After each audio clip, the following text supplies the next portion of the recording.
मेरे प्यारे बच्चों, हमारे पास लास्ट क्वेश्चन है, क्वेश्चन नंबर 39 का और पार्ट हम देख रहे हैं। और यहाँ पर हमें एक डायग्राम दिख रहा है, क्वेश्चन में गिवन है। एक बार हम क्वेश्चन रीड कर लेते हैं। Electric heater consist three similar heating element A B C connected as shown in figure above. Okay, each heating element is rated as 1.2 kilowatt, है ना। हर एक का जो पावर है वो है 1.2 किलोवाट, ठीक है।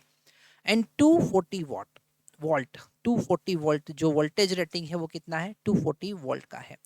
हैज अ कांस्टेंट रेजिस्टेंस, सबका कांस्टेंट रेजिस्टेंस है। S1 S2 S3 are respective switches, जैसा हमको दिख रहा है। The circuit is connected to 240 volt power supply.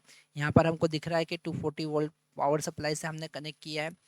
हमको फर्स्ट फाइंड करना है, calculate the resistance of one heating element. तो यहाँ पर अगर हमें फर्स्ट वाला पार्ट सॉल्व करना है तो हम पावर का फार्मूला यूज़ करेंगे। Power is equal to V square divided by R होता है। तो यहाँ से हम इंटरनल रेजिस्टेंस आर फाइंड करेंगे, V square divided by P. तो वी का वैल्यू यहाँ पर 240 है ना।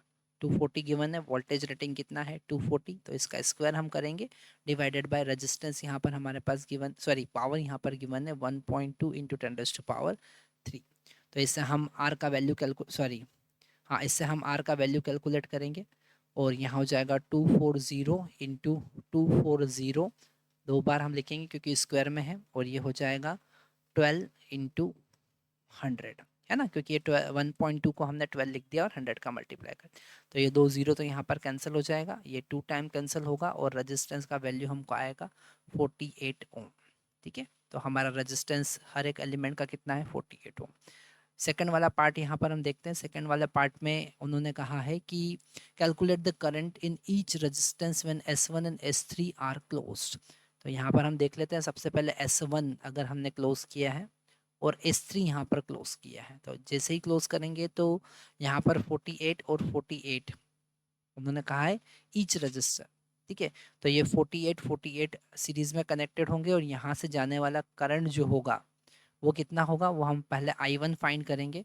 तो यहाँ से जाने वाला करंट I1 जो होगा वो voltage divided by total resistance, मतलब 48 प्लस 48 ओम, ठीक है।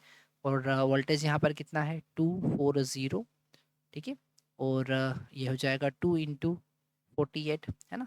तो यहाँ पर इसे कैंसिल करेंगे हम, ये 10 टाइम कैंसिल होगा और ये 2 टाइम कैंसिल होगा। हमको मिलेगा 10 डिवाइडेड बाई 4, मतलब कि 2.5 एम्पियर।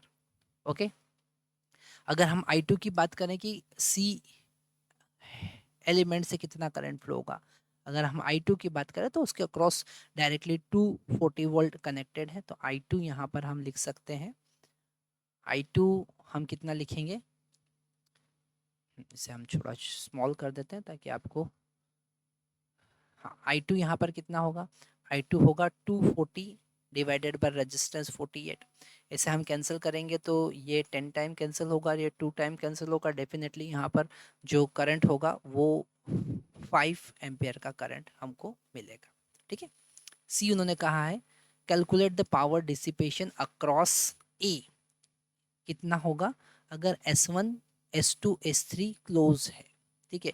तो जब S2 को हमने क्लोज कर दिया, जैसे ही हम S2 क्लोज कर देंगे तो ये B वाला जो एलिमेंट है इसका कोई मतलब नहीं होगा, सारा करंट यहाँ S2 से पास होगा। और पावर डिसिपेशन कितना होगा, जितना उसका रेटिंग है, क्योंकि 240 वोल्ट ही उसके अक्रॉस आएगा। तो थर्ड यहाँ पर अगर हम पावर डिसिपेशन की बात करें तो 1.2 किलो वाट ही होगा, क्योंकि हम जितना रेटेड पोटेंशियल है उतना ही उसके अक्रॉस लगा रहे हैं, ठीक है। और सी के अक्रॉस भी वही केस होगा।